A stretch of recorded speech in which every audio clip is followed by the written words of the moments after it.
Hello there, this is Tamil, and today is my first day off in a month. I'm sure you feel tired sometimes too, just like me, and that's okay. We will do some art today anyway. I wake up, I try to do my best to not be scrolling through my Instagram for 3 hours. Afterwards, maybe even hit the kitchen. I do my best to make some tea. Maybe lemon, maybe honey, calming, hot green tea is my favorite. I will just go to my room and sit down and decide I want to make some art. But it's my lazy day, and a good way to spend your day off is not working too much.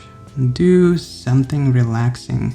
I think that full paintings are a lot of effort, lot of responsibility, so I chose sketching. It's easy, it's great for learning, so that's what I wanted to focus on today.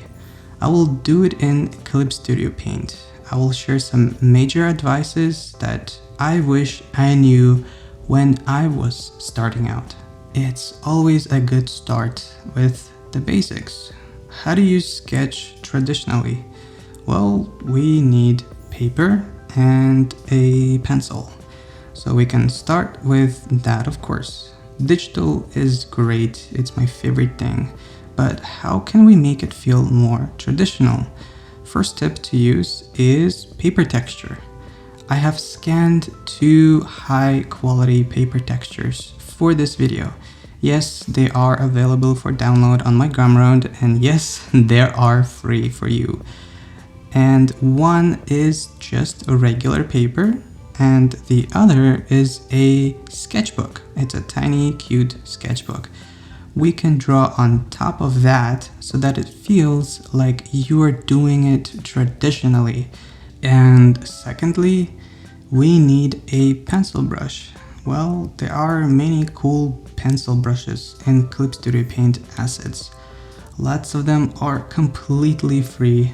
I love them, but for the sake of the experiment, I decided to make my own brush, which is also free for you. Reason is simple. I like to tweak my own settings to my liking, so I just make my own brushes. And by the way, there's gonna be an article in the description where I'm gonna go over how I made the pencil brush, since it's a little bit boring and I don't wanna go into technicalities too much.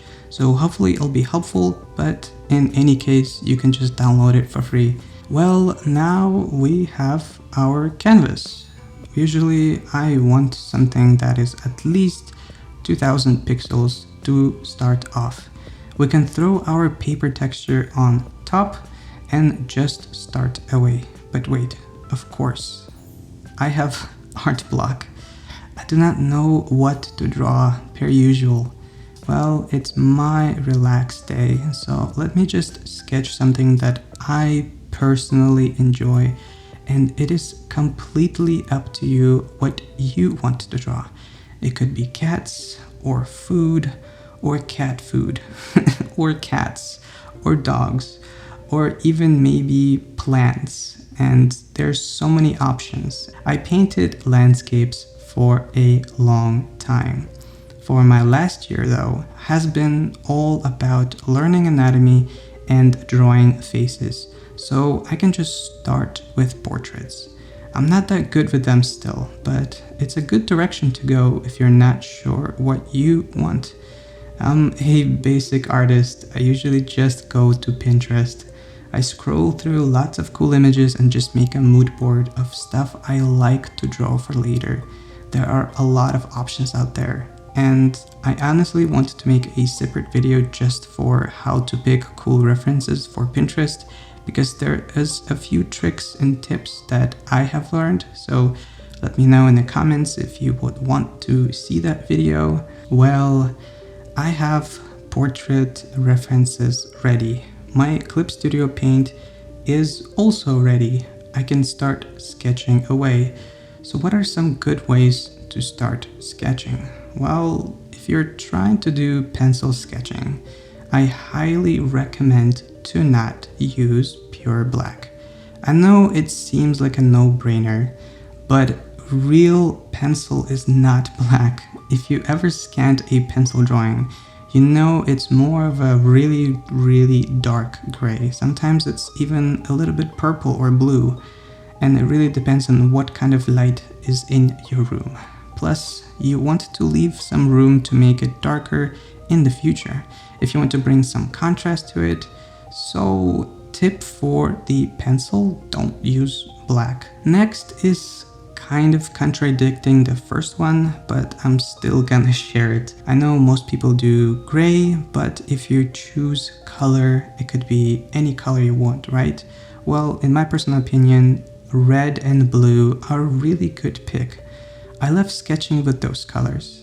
It just feels nicer, and in a way it feels like you're making less mistakes. I know it doesn't make a lot of sense, but it feels more organic and just more fun than a gray drawing. I usually like to use red first for the pass, and then the blue for the more darker sketch on top. Not to get too much into color theory, but red is a little bit lighter in terms of value compared to blue. Blue is a lot darker, so that's why I try to keep the red pretty bright and then blue a little bit dark. Then it just kind of cancels each other out. There are a lot of different ways you could do it, but that's just how I feel is more fun. Let me know if you have any other tips to make it more fun. Obviously, I would love to hear them as well. There are really good videos out there for how to sketch good. So many great artists share their knowledge, and I'll try to keep it really basic for this video and very simple, because sometimes I feel like people are overcomplicated. And all I'm gonna say is bad sketches are okay, and I'll say it again. Bad sketches are okay. They are for fun. It's just for practice and relaxation. And especially when you work a lot for a whole month like me, I really don't care, and I don't want to think about anything except just doing something relaxing. Don't expect yourself to be great.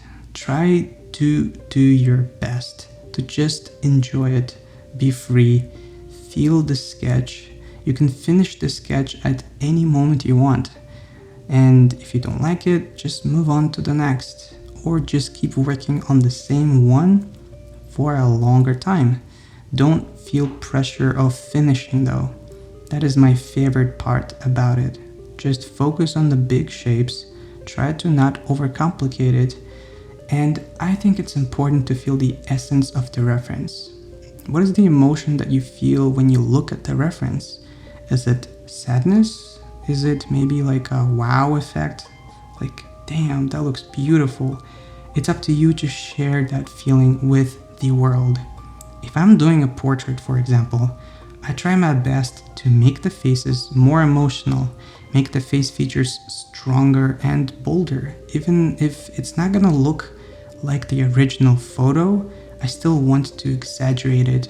We are artists. We don't just copy the world, we try to emphasize it, and don't forget that. Well, we did our sketches. Now what? They look okay. There are many things that you could make it look better.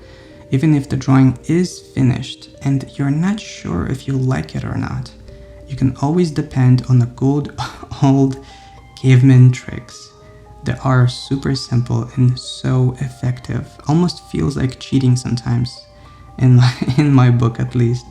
First is obviously to color behind the sketch. Traditionally, you can use a marker. You have a sketch, you have a marker, and you just do a light pass on top so that the silhouette of whatever you drew, maybe a character, maybe a plant, maybe a cat, it could stand out. And honestly, any brush works for this because it's digital, especially airbrush. If you're not feeling like making big changes in your drawing, just make it a little darker than the background and you will feel like it pops a lot more. And obviously it really depends on what you're trying to achieve, but I usually try to keep my layers when I'm drawing like this on one of the blending modes. So for example, if I'm trying to make it darker, I keep it on multiply. Texture of the paper, I want to keep that feeling. And when you do a regular brush, it kind of erases that texture. So for example, if you wanted to do the behind color pass with an airbrush, set it to multiply and pick a very bright color. That way you can still stand out, but it's not gonna look muddy and it's gonna keep the texture together. Also, if your sketch is very loose and simple, you can always make and add shape behind it, which is almost like the previous tip. Any shape at all, just make sure to make it more dynamic and a little bit asymmetrical. It could be a skewed square or a triangle or even a circle. Round shapes will make it more appealing, while the triangle is gonna be making the thing a little bit more edgy, quote unquote. You can of course add your own twist to it if you feel like it, but I usually try to stick with squares or spheres. And finally, the best tip. I saved the best for last, of course, so thank you for making it here. A round edge.